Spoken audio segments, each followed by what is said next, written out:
It's no secret that smartphone manufacturers are constantly pushing the boundaries of photography and implementing more and more computational processes to their algorithms. The end results, on occasions, can actually be quite good. But can smartphone imagery really be taken seriously? And can they ever eclipse real cameras in terms of image quality, functionality, and overall performance? Let's take a look. With the iPhone, there is a whole load of computational and optional correction software running for certain modes, such as portrait, where the software will artificially blur out the background to make it appear to have a very shallow depth of field, similar to what an f1.2 full frame lens would do. This type of effect would simply never be possible to achieve when using a camera with such a small sensor and lens combination, like the ones used on smartphone cameras. It's basically physics that we're talking about. Smartphones replicate the laws of physics, while real cameras and lenses are harnessing the laws of physics. That's all your smartphone is doing. It's basically creating fake computational imagery. These images taken with a Canon R5 have been shot with an f2 lens, and the background blur, or bokeh, is really nice.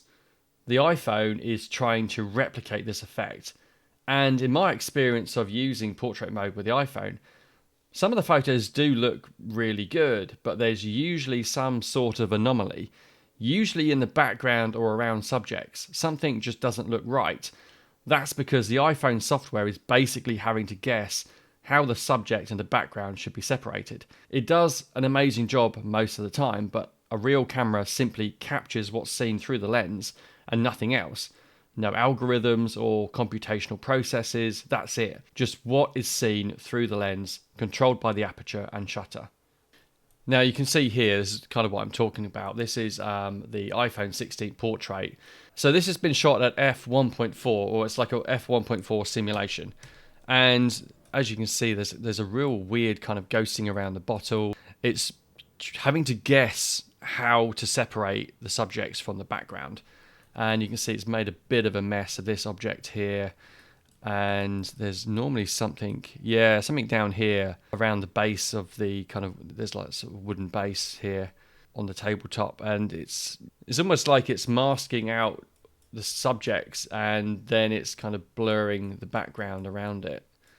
And it normally does a reasonably good job, but you can see that the image quality is quite poor. And the reason why I can't really use it in a professional manner is because the overall render can be a bit weird. So hopefully this will give you an idea of what the iPhone is trying to do. It's trying to replicate the effect of aperture in a sort of computational way. So the image on the left is a 1.4 aperture simulation, and the image on the right is a 2.8 kind of aperture simulation. And as you can see, the bottle has been rendered kind of differently on both. So there's not a lot of accuracy there. You can see there's kind of like a bit of a weird outline around the object of the bottle. The f2.8 version, the bottle actually seems a little bit more in focus than the 1.4 version. Let's now compare the f2.8 simulation with an f11 simulation. As you can see, that there's so much more of the background is now visible in the f11 because it's a much greater depth of field, so more of our subject or scene is in focus. But you can see what the iPhone is trying to do. Way more of the image is now in focus, but we still have that kind of weird separation. The iPhone is still trying to figure out how to separate the bottle with the background and all the foreground objects with the background. So it's not quite as pronounced as the other versions. So you can see this kind of blue object here is now reasonably well in focus compared to the 2.8 and also the 1.4 aperture versions. This blue object was a bit of a mess. Now that you can see that it's kind of almost properly in focus, the software is still trying to figure out how to separate the outlines. It's trying to take those foreground objects and it's trying to separate them from the background. And like after you've shot the image, it's basically doing a load of editing. It's doing that editing really, really quickly to analyze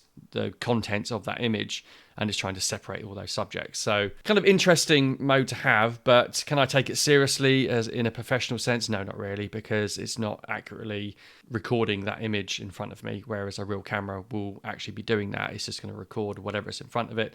And I have the ability to control the aperture, the shutter speed, the ISO, and I've all these functions I'm in complete control of, and that's the benefit of using a real camera. There's also a whole load of different kind of options and effects that you can use in portrait mode.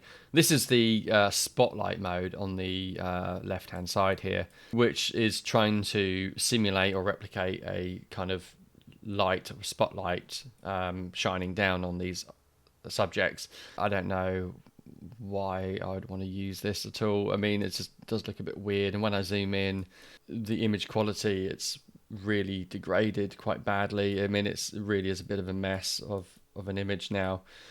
Compare that to the f1.4 version. It's not really usable in any way possible, but this image done with this kind of spotlight effect is really quite terrible, and you're not going to get that quality back. You know, it doesn't matter how much post editing you do, you're not going to get that quality back. It's kind of baked into the image. So for me, yeah, it's just not really usable in any way whatsoever. Thanks for watching. I hope this video has been of some help. Please give it a like and a share, and also subscribe for more videos.